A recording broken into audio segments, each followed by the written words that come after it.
TV देखते देखते खाना बनाने वाली बहू। कॉलेज के बाहर खड़ी दिव्या और सिमरन आपस में बातें कर रही थीं। क्या सच में तूने कल का एपिसोड नहीं देखा?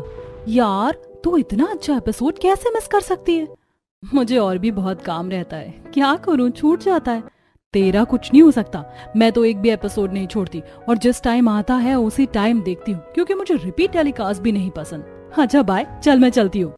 कॉलेज खत्म होने के बाद दिव्या घर आती है और वो देखती है कि घर आते आते उसे 7 बज चुके हैं और सिर्फ 2 मिनट रहते हैं। अब दिव्या भागती हुई अंदर आती है और बिना जूते खोले बैग सोफे पर रखकर टीवी ऑन करके बैठ जाती है।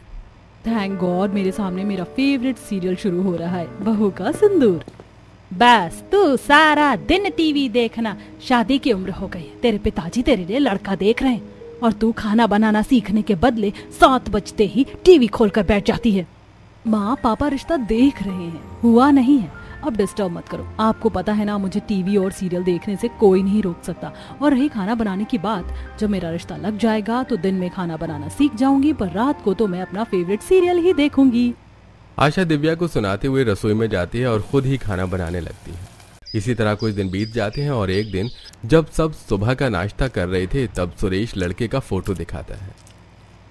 अच्छा फोटो देखकर बताओ तुम्हें लड़का कैसा लगा। लड़का 4 भाई बहन है और वो घर में सबसे बड़ा बेटा है। घर परिवार बहुत अच्छा है। लड़का तो सच में काफी अच्छा है जी। वैसे कब आ रहे हैं लड़के वाले हमारी दिव्या को देखने? बस 2-3 दिन में। वो सब तो ठीक है पापा, पर लड़के वालों को सुबह बुलाना या दोपहर को? शाम को 7 बजे के बाद मैं टीवी देखती हूँ और उस टाइम पर मुझे कोई कॉम्प्रोमाइज नहीं चाहिए। दिव्या की बात सुनकर सुरेश और आशा हंसने लगते हैं।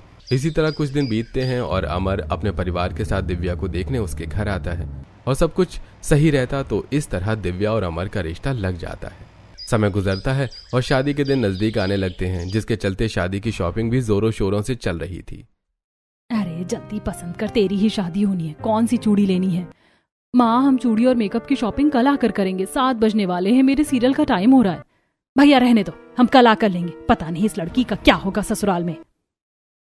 क्योंकि 7 बजने वाले होते हैं इसलिए दिव्या बिना शॉपिंग किए अपनी माँ के साथ घर आती है और अपना फेवरेट सीरियल देखने लगती है। देखते ही देखते दिव्या की हल्दी का दिन आ जाता है। आप सब क्या कर रहे हैं? हल्दी लगाकर हल्दी की रस्म जल्दी से खत्म करो ना, 7 बज गए हैं, मुझे अपना फेवरेट सीरियल बहू का सिंदूर देखना है। दिव्या अब कुछ दिन सीरियल भूल जा, क्योंकि तू खुद किसी के घर की बहू बन रही है, अब चुपचाप बैठी रहे। कुछ ही देर में दिव्या की हल्दी की रस्म शुरू होती है, जिस वजह से आज दिव्या टीवी सीरियल मिस कर देती है और फंक्शन खत्म होने के बाद अपनी दोस्त को वो फोन करती है। सिमरन आज तूने सीरियल देखा ना, क्या हुआ उसमें तुझे पता है? आज का एपिसोड बड़ा ही इंटरेस्टिंग था, पर मेरी शादी हो रही है इसलिए मैं देख नहीं पाई। कोई बात नहीं दिव्या, अगर तू नहीं देख पाई तो, पर आज मैंने देख लिया और माफ करना, मैं तेरी हल्दी में नहीं आ पाई पर शादी में पक्का आऊंगी, वो भी 7 बजे का शो देखकर। तू ही मेरी सच्ची दोस्त है। अब जब तक मैं टीवी ना देख पाऊं तुझे एक भी एपिसोड मिस नहीं करना और शादी के बाद मुझे पूरी डिटेल में सारे एपिसोड बताने। सिमरन से बात करके दिव्या फोन रख देती है और अगले दिन दिव्या की शादी अमर से हो जाती है। शादी के बाद दिव्या अपने ससुराल जाती है। थकी हारी दिव्या सोफे पर बैठी ही थी कि शांति कहती है, बहू तुम इस घर की सबसे बड़ी बहू हो, इसलिए घर की सारी जिम्मेदारी भी तुम्हारे ऊपर है। और भाभी मैं इस घर की सबसे छोटी और लाडली बेटी हूँ और आपकी इकलौती नंद। हाँ भाभी, ये आपकी वो नंद है जिसे हम कूड़े के डिब्बे से उठाकर लाए हैं। बस करो तुम दोनों, बेचारी मेरी बहू थक चुकी है और फालतू की बकवास कर रहे हो, अब तो आराम कर ले। सभी घर वालों से मिलकर दिव्या आराम करने के लिए जाती है। कल उसकी पहली रसोई होती है, इसलिए वो सभी के लिए बड़े ही प्यार से दाल मखनी, पराठे, रोटी, सब्जी, पुलाव जैसे पकवान बनाती है। वाह बहू, तुम्हारे हाथों का खाना खाकर तो मजा आ गया। दिव्या मुझे ऑफिस के लिए लेट हो रहा है, तुम जल्दी से मेरा लंच लेकर आ जाओ। भैया आप भाभी के साथ कितना रूड हो, उनके खाने की तारीफ तो कर देते। अपने भाई की बात सुनकर अमर शर्मा जाता है और दिव्या अपने पति को खाना दे देती है। इसी तरह 2 दिन बीत जाते हैं और न चाहते हुए भी दिव्या को अपना टीवी सीरियल छोड़कर रसोई में खाना बनाना पड़ता है। ऐसे ही एक दिन दिव्या रसोई में खड़ी होकर खाना बना रही होती है और पूरा परिवार टीवी देख रहा होता है। तभी उसके फेवरेट शो बहू का सिंदूर सीरियल की आवाज आती है। मेरी सास भी बहू का सिंदूर देखती है, ये तो मेरा फेवरेट शो है। 3-4 दिनों से मैंने कोई सीरियल नहीं देखा। नई बहू हूँ, उनके साथ जाकर बैठ भी नहीं सकती, क्या करूँ? दिव्या मेरे पेट में गैस बन रही है, 1 गिलास नींबू पानी बना दो। अमर जी बाहर सब टीवी देख रहे हैं, शायद सीरियल आ रहा है। आप थोड़ी टीवी की आवाज बढ़ा दीजिए ना, मैं खाना बनाते हुए सुन लूंगी। हाँ, तुम्हारा फेवरेट सीरियल आ रहा है ना, कह देता हूँ वो टीवी का वॉल्यूम बढ़ा देंगे, तुम नींबू पानी बना दो। बाहर जाकर अमर टीवी का वॉल्यूम बढ़ा देता है और नींबू पानी बनाते हुए दिव्या बस आवाज सुनती है। क्या चल रहा है सीरियल में, कुछ समझ नहीं आ रहा। एक काम करती हूँ, सिमरन से पूछती हूँ उसने सारे एपिसोड देखे या मिस कर दिए। अब जल्दी से दिव्या नींबू पानी लेकर अपने कमरे में जाती है और अमर को दे देती है और खुद अपनी दोस्त को फोन करके बालकनी पर खड़ी होकर बातें करती है। मुझे पता था तेरा फोन जरूर आएगा, फिक्र मत कर, मैं सारे एपिसोड देख रही हूँ बिना एक भी एपिसोड मिस करे। और बहू के सिंदूर में उसका जो पति था ना, उसने अपनी बीवी को अपना लिया है, वो भी सबके सामने। सच में इसी दिन का तो मैं इंतजार कर रही थी। अच्छा चल रखती हूँ, घर वालों को खाना देना है। दिव्या सीरियल की बात करके फोन रख देती है और घर वालों को खाना दे देती है। इसी तरह कुछ दिन बीत जाते हैं और सभी काम पर जाने लगते हैं। ऐसे ही एक शाम 7 बजते ही शांति टीवी देखने के लिए बैठ जाती है और अपना फेवरेट सीरियल आता देख बार बार खाना बनाते हुए दिव्या बाहर आती। कभी वो सब्जी चलाते हुए चमचा लेकर बाहर आती तो कभी चाकू लेकर आती और सास के साथ बैठ जाती। बहू तो मेरे साथ बैठकर टीवी देख रही है, 7 बज गए, 8 बजे तक सब आ जाएंगे। माँ जी, आपकी तरह बहू का सिंदूर और 5 बहू की रसोई मेरा फेवरेट सीरियल है। मैंने सब्जी छौंक दी है, गैस भी कम है और दाल भी पकने के लिए रख दी है। जैसे ही ऐड आएगा अंदर चली जाऊंगी। फिर ठीक है बहू, आराम से टीवी देखते हुए खाना बना, बस लेट मत करना। क्योंकि दिव्या अभी नई थी इसलिए शांति को इस बात से कोई ऐतराज नहीं होता और जैसे ही ब्रेक आता है तो आटा गूंथते हुए फिर से बाहर आती है और टीवी देखने लगती है। इसी तरह कुछ दिन बीत जाते हैं और एक दिन जब दिव्या छत पर पौधों को पानी दे रही होती है तो उसकी मुलाकात अपनी पड़ोसन सुजाता से होती है जो कपड़े सुखा रही थी और दिव्या पौधों को पानी डाल रही थी। तुम तो शांति आंटी की बहू हो, पहली बार देख रही हूँ तुम्हें। हाँ, मैं अभी कहीं बाहर नहीं जाती ना, इसीलिए। वैसे कल रात को तुम्हारे घर से टीवी की आवाज आ रही थी। तुम लोग भी 5 बहू की रसोई सीरियल देखती हो क्या? तुम भी देखती हो क्या? वो सीरियल तो मेरा फेवरेट है, पर घर में काम इतने होते कि देख ही नहीं पाती। मैं कल खाना बना रही थी और पूरा परिवार बैठकर फुल वॉल्यूम में टीवी देख रहा था। वैसे कल के एपिसोड में क्या हुआ था? इस तरह दिव्या को ससुराल में एक सीरियल गॉसिप सहेली मिल जाती है जिससे वो सीरियल के हर एपिसोड को डिस्कस करती है। इसी तरह एक हफ्ता बीत जाता है और घर में कोई नहीं होता। 7 बजने वाले होते हैं और इसीलिए दिव्या जल्दी से गैस पर दूध और चाय रखकर सोफे वाले हॉल में हाथ में रिमोट लिए टीवी चलाकर बैठ जाती है और अपना फेवरेट सीरियल देखने लगती है। मेरा हमेशा फेवरेट रहेगा ये शो। कहानी में क्या ट्विस्ट आ रहा है? ये सीरियल का हीरो है, पहले मार खाएगा और फिर मारेगा। दिव्या टीवी देखने में इतनी खो जाती है कि वो भूल जाती है कि उसने रसोई में दूध और चाय रखी है। अब जैसे ही शांति घर आती है अपनी सास को देखकर उसे दूध का याद आता है और वो भागती हुई रसोई में जाती है और फैले हुए दूध और चाय को साफ करने लगती है। सीरियल के चक्कर में मैं तो भूल ही गई थी कि मैंने दूध और चाय भी रखी है। अगर माँ जी ना आती तो मुझे याद भी नहीं था। माँ जी देखे उससे पहले साफ कर देती हूँ। दिव्या अब जल्दी जल्दी गिरा हुआ दूध साफ करती है और चाय लेकर हॉल में आती है जहां शांति टीवी देख रही थी।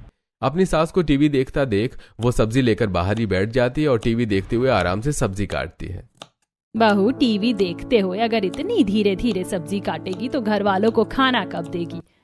वो माँ जी कोई बात नहीं, आज सब लेट आएंगे और काजल भी पार्टी में गई है तो वो शायद ना भी खाए, तो तू आराम से टीवी देखकर खाना बना लेना।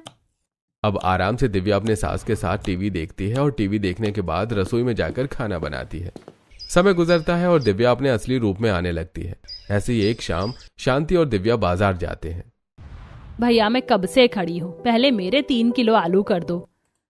माँ जी आलू रहने देते हैं ना, घर में आलू रखे हुए। 7 बजने वाले, हम दोनों का फेवरेट शो आने वाला है। बहू बाजार आई हूँ तो सब्जी लेकर ही जाऊंगी ना, टीवी ना छूट जाए इसके लिए सब्जी थोड़ी ना छोड़ूंगी। इनको कौन समझाए, मैं रोज शो के टाइम पर ही शो देखती हूँ। मुझे बाद में देखना या रिपीट टेलीकास्ट पसंद नहीं। अब शांति सब्जी लेकर घर आती है और देखते हैं कि उसका पूरा परिवार घर आ चुका है। 8 बजने वाले हैं, माँ जी की वजह से मेरे दोनों शो छूट गए। अरे भगवान, पूरा बाजार खरीद कर लेगा आई हो क्या? हम 6:30 बजे से घर आकर बैठे हैं और तुम सास बहू लापता हो। भूख के मारे पेट में चूहे कूद रहे हैं। माँ भाभी, आप दोनों को खाना बनाने में 1 से 2 घंटा लगेगा। मुझसे भूख बर्दाश्त नहीं हो रही है, हम पूरे दिन नहीं खाते हैं। आज कहीं बाहर चलते हैं खाने के लिए। बाजार जाने की वजह से खाना बनाने में लेट हो चुका था, इसलिए पूरा परिवार बाहर डिनर करने जाता है। क्या हुआ दिव्या, जब से तुम बाजार से आई हो पता नहीं कौन सी गहरी सोच में डूबी हो, खाना क्यों नहीं खा रही हो? नहीं नहीं, मुझे क्या होगा? अब कैसे बोलूं तुमसे? तुम्हारी माँ की वजह से मेरा फेवरेट सीरियल छूट गया। मैं एक एपिसोड नहीं छोड़ती और यहाँ मेरे 2-2 सीरियल छूट गए। कुछ ही देर में पूरा परिवार बाहर से डिनर करके घर आता है और अगली सुबह दिव्या बालकनी पर खड़ी होकर चाय पी रही होती है और जैसे ही उसकी पड़ोसन बालकनी पर आती है वो कल के एपिसोड के बारे में उससे बातें करती है। सुजाता, तुमने कल का एपिसोड देखा था क्या? कल तो मैं माँ जी के साथ बाजार चली गई और कल का एपिसोड मिस हो गया। अरे यार दिव्या, तुमने अच्छा एपिसोड मिस कर दिया। कल का क्या एपिसोड था तुम्हें पता है? संडे को बहू का सिंदूर और 5 बहू की रसोई का महासंगम है 6 से 8 बजे तक। संडे को महासंगम है, वो भी 6 से 8 बजे। बढ़िया है, मैं जरूर देखूंगी। सुजाता से बात करके दिव्या को काफी अच्छा लगता है और वो संडे का इंतजार करती है और संडे वाले दिन टीवी चलाकर बैठ जाती है। 6 से 7:30 हो जाते हैं पर दिव्या खाना बनाने के लिए नहीं उठती, जिस वजह से अब सभी घर वाले दिव्या पर नाराज होते हैं। बहू, आज हमें खाना मिलेगा या नहीं? 8 बजने वाले हैं और तुम टीवी देख रही हो। पापा जी, महासंगम आ रहा है और शाम को चाय पकौड़ी खिलाई तो थी मैंने सबको और सीरियल बस 10 मिनट में खत्म होने वाला, फिर बनाती हूँ ना कुछ। भाभी, आप घर में रहती हो, आपको भूख नहीं लगती, पर हम लोग रोज बाहर जाते हैं और हमें 8 बजे खाने की आदत है। बहू, अगर तुमसे खाना नहीं बनता तो कह दो। शांति, आजकल की बहू 1 नंबर की कामचोर होती है। बहू के भरोसे रहोगी तो हम सब भूखे रह जाएंगे। तुम ही जाकर कुछ बना लो और अगर तुमसे भी नहीं बनता तो कह दो मुझे। विनोद की डांट सुनकर दिव्या आंखों में आंसू लेकर रसोई में जाती है और खाना बनाने लगती है। शांति भी आटा गूंथती तो वहीं दिव्या सब्जी काटती है। बहू, अपने ससुर की बातों को दिल पर मत लो, वो थोड़े सख्त मिजाज के हैं। अगर समय पर खाना नहीं मिलता है तो नाराज हो जाते हैं। और तुमने पूरा शो तो देख ही लिया, बस एक सीन ही तो छूटा है, दिन में देख लेना। अपनी सास के साथ खाना बनाकर सभी को खिलाकर दिव्या अपने कमरे में जाती है और लेटकर चुपचाप रो रही होती है। उसकी सिसकियों की आवाज सुनकर अमर उससे कहता है, क्या हुआ दिव्या, तुम रो क्यों रही हो? आज तक टीवी देखने के लिए मेरे पापा ने मुझे कभी नहीं डांटा और यहाँ पापा जी ने इतनी बुरी तरीके से सबके सामने मुझे डांटा। मैं बहू हूँ ना, इसीलिए। अच्छा, पापा की तरफ से मैं माफी मांगता हूँ, आप चुप भी हो जाओ। तुम्हारे आंखों में आंसू अच्छे नहीं लग रहे हैं। और रही सीरियल देखने की बात, वो तो तुम अपने फोन में भी देख सकती हो। खाना बनाते हुए आराम से देखना। टीवी और फोन में फर्क होता है। मुझे बड़े स्क्रीन पर सीरियल देखने की आदत है, ना कि टच से फोन में। और फोन में मैं किसी भी वक्त सीरियल देख सकती हूँ, पर मुझे किसी भी वक्त सीरियल नहीं देखना। एक इंटरेस्ट और सस्पेंस तो क्रिएट होना चाहिए ना, और वो तभी होता है जब हम टीवी देखते हैं, ना कि तब जब हम फोन में शो देखें या फिक्स टाइम पर। अच्छा ठीक है, अब माफ कर दो। पापा की तरफ से मैं कान पकड़कर सॉरी बोलता हूँ। अमर कान पकड़कर सॉरी मांगता है, जिससे दिव्या को काफी अच्छा लगता है। और अगली सुबह दिव्या घर के बाहर सफाई कर रही होती है और तभी वो अपनी कुछ पड़ोसन को बात करते हुए सुनती है। अरे बहन, कल तो मजा ही आ गया। इसे कहते हैं महासंगम। उसकी ननद और सास बड़ी खराब है। आखिरकार पति के सामने उसकी सच्चाई तो खुली। क्या उसकी सास और नंद की सच्चाई उसके पति को पता चल गई? अरे बहन, कल तो सच में काफी अच्छा एपिसोड आ रहा था, पर मैं लास्ट सीन ही नहीं देख पाई। बुढ़िया खुद तो टीवी सीरियल देख लेती है और अपनी पड़ोसन से बात भी कर लेती है, पर यही जब मैं टीवी देखती हूँ तो सभी को आग लग जाती है। काम करके दिव्या अंदर जाती है और कुछ देर बाद दिव्या अपनी सास को रिपीट टेलीकास्ट देखते हुए देखती है। भला रिपीट टेलीकास्ट कौन देखता है? टीवी सीरियल देखने में तो तभी मजा आता है जब वो अपने समय पर शुरू हो। दिव्या मुंह बनाकर अपने कमरे में चली जाती है और शाम को 7 बजे से पहले खाना बनने के लिए गैस पर रख देती है और सीरियल शुरू होते ही अपने सास के साथ बैठकर टीवी देखने लगती है। बहू, खाना तो रख दिया ना तूने? और गैस तो कम है ना? हाँ माँ जी, खाना रख दिया है मैंने, गैस भी कम की है। आज दाल चावल बना रही हूँ। कुकर में बार बार देखने का झंझट भी खत्म। अब टीवी देखते हैं। दिव्या और शांति टीवी देखने में इतनी खो जाती हैं कि खाना जलने की बदबू उन्हें आती ही नहीं और करिश्मा घर में सूंघते हुए आती है। माँ, भाभी, आपको कुछ जलने की बदबू नहीं आ रही है? हाय राम, मेरा खाना! टीवी देखने के चक्कर में दिव्या से पूरा खाना जल जाता है और एक एक करके सभी घर आ जाते हैं। और आज भी समय पर खाना न देखकर सब दिव्या पर नाराज होते हैं। सोचा था भाभी आएंगे तो समय पर खाने को मिलेगा, अच्छे अच्छे पकवान खाऊंगा, पर यहाँ तो घर आकर भी भूख से तड़पना पड़ता है। अरे ये सारी फसाद की जड़ टीवी है। लगता है इस घर से टीवी हटाना ही पड़ेगा। सबको नाराज होता देखकर दिव्या डर जाती है और रसोई में जाकर सबके लिए खिचड़ी बनाती है, जिसे खाकर सब मुंह बनाकर सोने के लिए चले जाते हैं। इसी तरह कुछ दिन बीत जाते हैं और एक सुबह जब दिव्या सोकर उठती है तो बुखार से तड़प रही होती है, तो अमर उसे छूकर देखता है। दिव्या, तुम्हें तो बहुत तेज बुखार है और तुम्हारे शरीर पर ये लाल लाल दाने कैसे? तुम मेरे साथ अभी डॉक्टर के पास चलो, मैं आज छुट्टी कर रहा हूं। मेरी चलने की हिम्मत नहीं हो रही है, पूरा शरीर दुख रहा है और उल्टियाँ भी हो रही हैं। अमर जबरदस्ती दिव्या को अस्पताल ले जाता है और तेज बुखार और शरीर पर लाल दाने देखकर और उसके लक्षण देखकर डॉक्टर खून टेस्ट करता है और पता चलता है कि दिव्या को डेंगू है, जिस वजह से उसे ग्लूकोज चढ़ाया जाता है। और अस्पताल में बेड पर लेटे हुए दिव्या को अपने टीवी सीरियल की याद आती है। बहू, मैं तेरे लिए नारियल पानी और खिचड़ी बनाकर लाई हूँ, खा ले।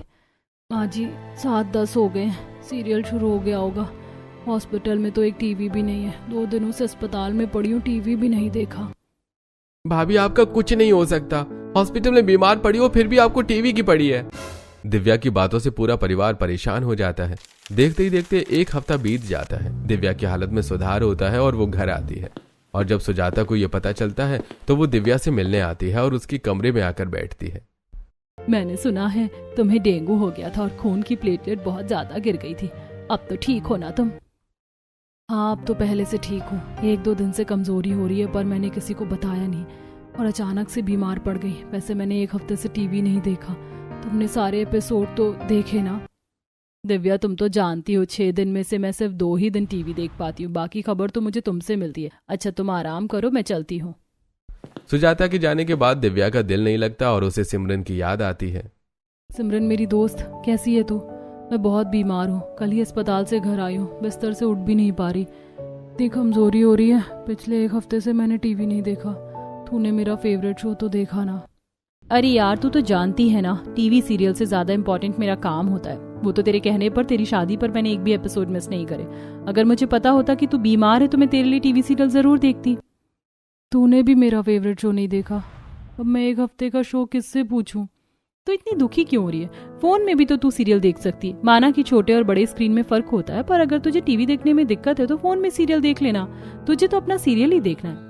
और हाँ, सब्सक्रिप्शन करेगी तो उसमें ऐड फ्री होगा। और अगर तुझे अपना इंटरेस्ट और सस्पेंस बरकरार रखना है तो सब्सक्रिप्शन मत लेना, और जैसे टीवी में हर रोज अपने टाइम पर देखती है वैसे ही फोन में देखना।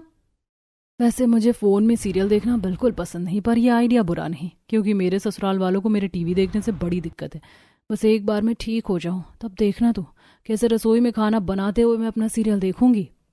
सिमरन के समझाने पर दिव्या उसकी बात मान लेती है और जैसे ही वो ठीक होती है अपने फोन में इस चैनल का ऐप डाउनलोड करती है और 7 बजते ही रसोई में खाना बनाते हुए फोन में सीरियल देखती है।